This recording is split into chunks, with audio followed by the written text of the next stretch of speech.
Hello everyone, welcome back to my channel Bong spice fusion. আজকে আমি আপনাদের সঙ্গে ডিমের পাতুর রেসিপি শেয়ার করতে চলেছি। দেখতে পাচ্ছেন প্রথমে আমি ঝিরিঝিরি করে আলু কেটে নিয়েছি এবং ডিম সিদ্ধ করে নিয়েছি। সিদ্ধ করে রাখা ডিমগুলোকে অর্ধেক করে নিয়ে তার উপর একে একে সামান্য হলুদ গুঁড়ো, সামান্য লঙ্কা গুঁড়ো, সামান্য নুন ও কিছুটা সর্ষের তেল দিয়ে মাখিয়ে নেব।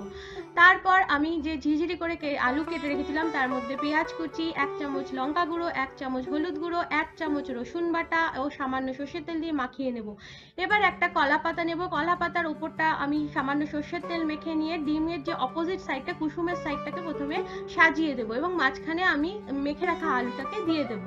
এবার আমি কড়াইতে সামান্য তেল ব্রাশ করে নিয়ে ওই কলা পাতাটাকে আস্তে করে বসিয়ে দেব এবং ঢাকনা দিয়ে এটাকে 25 মিনিট ভালো করে হতে দেব।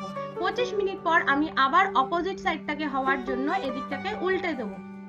উল্টে নিয়ে আবার সেই সেম প্রসেসেই কড়াইয়ের মধ্যে আমি এটাকে বসিয়ে দেবো এবং উপর দিয়ে সামান্য 4-5টা কাঁচা লঙ্কা ছড়িয়ে দেবো। ব্যাস, এটাও আবার 25 মিনিট হতে দিলেই আমাদের রেডি ডিমের পাতুরি। এটাকে আপনারা গরম গরম ভাতের সঙ্গে পরিবেশন করবেন, অসাধারণ লাগবে। ধন্যবাদ। ভালো লাগলে লাইক, কমেন্ট, শেয়ার করে পাশে থাকবেন।